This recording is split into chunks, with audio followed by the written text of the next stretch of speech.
Bienvenue sur ma chaîne By Nia Cuisine. Aujourd'hui, je n'ai pas une recette pour vous, mais plutôt quelques recettes.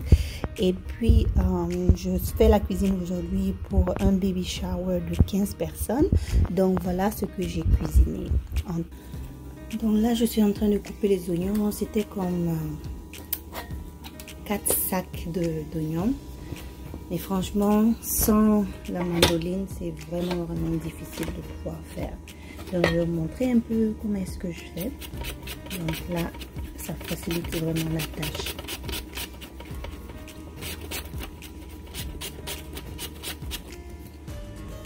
Donc voilà, l'oignon est enfin prêt. Je vais commencer à faire la sauce. Donc c'est une sauce yassa. Donc je vais commencer avec la sauce maintenant. L'assaisonnement fait maison. J'en ai fait comme une grande quantité quand même que j'avais, qui va me permettre de pouvoir assaisonner la sauce yassa. Et puis il y a la moutarde aussi que je vais ajouter, ainsi que le sel. Donc je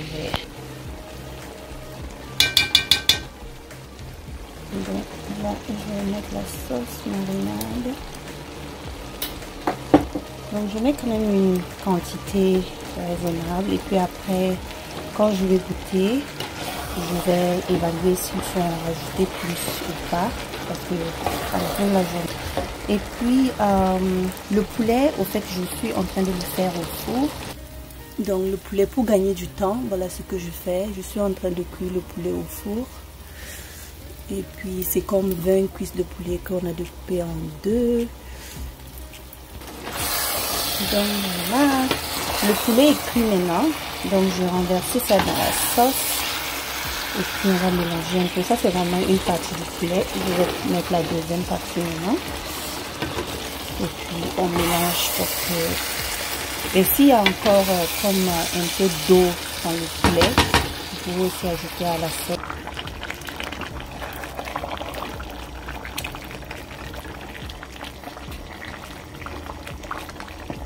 Donc voilà, notre sauce yassa est prête.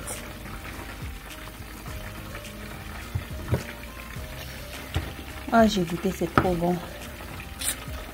C'est trop bon. En tout cas, je suis contente du rendu. Et puis tout est bien cuit, la viande est bien cuite.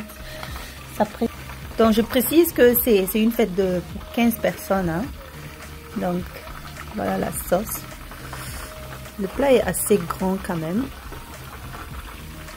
Maintenant, je vais commencer la crudité. Donc ça, c'est de la carotte râpée, des œufs découpés, du concombre, de la tomate, du maïs. Je vais aussi ajouter des feuilles de salade. Donc on verra bien. Voilà. Donc je vais commencer par placer les concombres.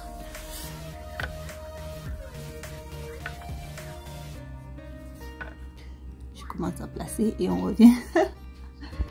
Donc voilà un peu comment ça avance. Donc je fais ça aussi pour rendre ça un peu joli. Dans tout le travail de catering, le plus que j'adore, c'est vraiment la salade. À cause des couleurs, c'est trop beau pour voir.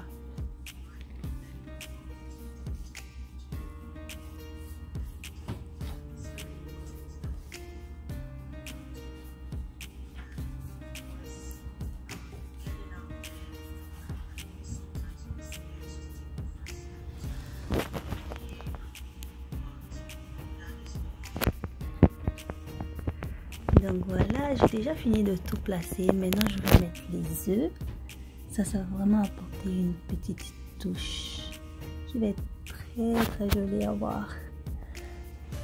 Donc, je vais essayer de les mettre comme un peu partout.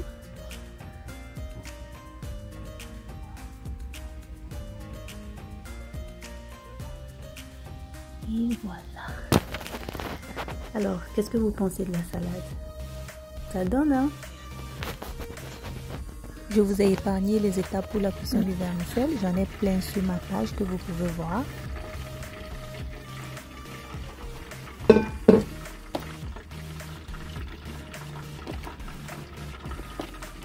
Donc voilà la vermicelle. Je dirais que la vermicelle, c'est le plat qui prend vraiment plus de temps. Le reste, ça peut aller vite, mais la vermicelle, parce que il faut passer à la vapeur pendant longtemps, donc ça prend vraiment plus de temps. Donc mon conseil, si vous faites à manger et puis il y a de la vermicelle, vraiment essayez de commencer avec ça, parce que la vermicelle, ça prendra vraiment beaucoup plus de temps que les autres plats. Donc voilà, il me reste encore un plat à faire à la vapeur, et puis je pense que ça serait bon pour la quantité que je cherche. Donc dans le plat d'aujourd'hui, il y aura aussi de la chicken. Donc je suis en train de faire le poisson, c'est du tilapia. Et puis je vais sauter un peu d'oignon, poivron avec des assaisonnements, et puis je vais mettre là-dessus. Vous allez voir, ça va être vraiment bien. On est en train de faire. Donc ces alucos là, je vais les mettre sur des brochettes, des bâtons de brochettes. Donc je les coupe comme ça en rondelles. Il faut que ce soit au moins 1 cm d'épaisseur. Et puis on va les mettre sur des brochettes. Donc ça c'est la sauce pour le poisson. J'ai fini de faire frire le poisson. Donc ça c'est un mélange d'oignon, de poivron. Et à la dernière minute, quand l'oignon et puis le poivron étaient presque cuits, j'ai ajouté la tomate. Ensuite, j'ai mis des assaisonnements, du sel, poivre, poudre d'oignon, poudre d'ail, et puis un peu de piment. Donc ça c'est tout. Je vais renverser ça sur le poisson. Je vais vous montrer comment je fais ça.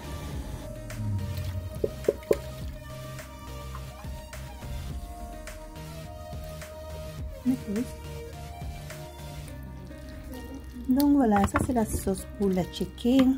Finalement, j'ai décidé de ne pas mettre ça sur le poisson. Je vais juste laisser ça de côté. Là, les gens pourront faire ce mélange-là eux-mêmes. Et pour que le poisson aussi ne prenne pas de l'huile et tout ça. Donc voilà.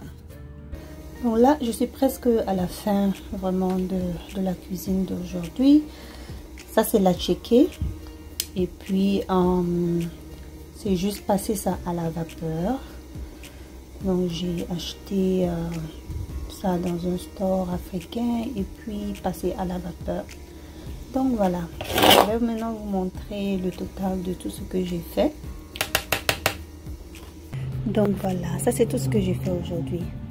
Ça c'est la chicken avec sa sauce et puis le poisson. Donc ça ici c'est les crudités et puis avec sa sauce ici que j'avais fait la veille. Ici vous avez les boules de neige, j'en ai fait comme 2 plateaux, c'est une quantité comme de 1 kg de farine. Et puis ça c'est la sauce yassa qui va aller avec la vermicelle au curcuma, avec des raisins et puis de la macédoine. Ensuite vous avez l'aloco que j'ai mis sur des bâtons de pochette. Et voilà les boules de neige. Aussi j'ai fait un peu de piment. Donc c'est du piment sans cuisson. La recette est sur ma page si vous voulez voir. Donc voilà, c'est en gros ce que j'ai fait aujourd'hui pour cette fête là. Et puis vous aussi vous pouvez faire ça à la maison, genre les week-ends pour se faire un peu d'argent. Pourquoi pas cuisiner pour les fêtes et puis bon, les anniversaires, les baby showers et d'autres occasions, ça ne manque jamais. Donc voilà, c'est la fin de cette recette ou c'est la fin de cette vidéo aujourd'hui. J'espère que vous l'avez apprécié. Si vous avez des questions, posez-moi et puis je pourrai vous répondre. Merci et puis à plus tard. Bye bye.